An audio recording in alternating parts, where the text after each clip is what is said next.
Le système d'information géographique est un outil informatique qui favorise une bonne planification spatiale à travers des travaux de cartographie précis. Pour rallier les services étatiques et para-étatiques, le Togo l'adopte pour une maîtrise de la connaissance du territoire.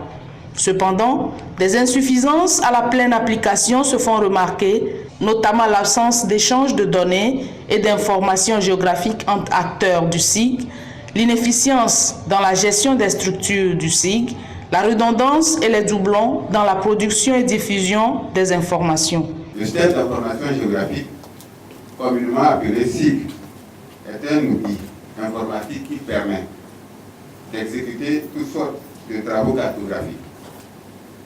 Les cartes thématiques ainsi élaborées permettent une visualisation de la situation actuelle, mais également une projection future incluant les grandes lignes d'aménagement et les grands projets structurants du territoire. Ainsi, l'utilité du site en tant qu'outil d'aide à la décision dans les secteurs de développement, à savoir santé, éducation, eau, transport, énergie, etc., est aujourd'hui largement reconnue.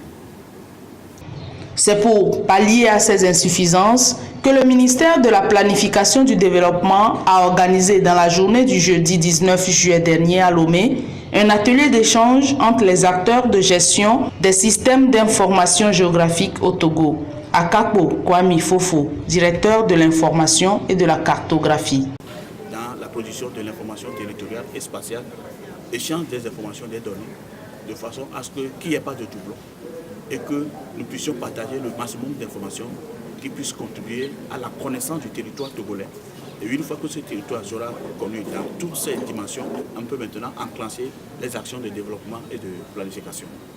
Dans son discours d'ouverture, Awade Essobozou, directeur général de la mobilisation de l'aide et du partenariat, intervenant au nom du ministre de la Planification du Développement, a rappelé que la surabondance et l'hétérogénéité des informations constituent un véritable goulot d'étranglement au moment où la question territoriale impose de plus en plus une approche transversale et l'implication de plusieurs catégories d'acteurs pour l'amélioration des conditions de vie des populations.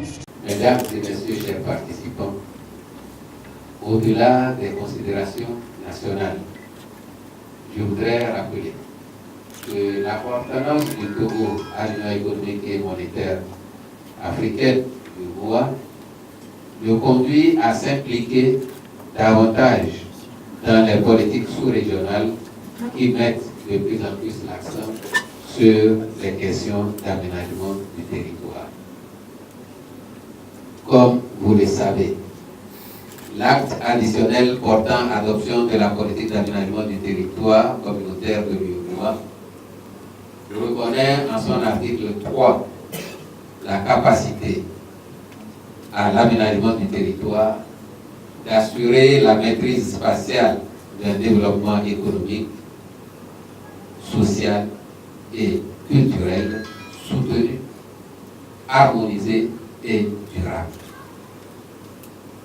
Cette maîtrise spatiale s'appuie notamment sur un outil d'analyse prospective et de coordination spatiale permettant d'assurer la cohérence et l'harmonisation des politiques sectorielles, nationales et communautaires. Pour tout besoin de publication, d'édition, de production audiovisuelle, de formation ou de web agency, une seule adresse, L'Œil d'Afrique Média, votre partenaire sur L'Œil d'Afrique. Gardons les yeux ouverts.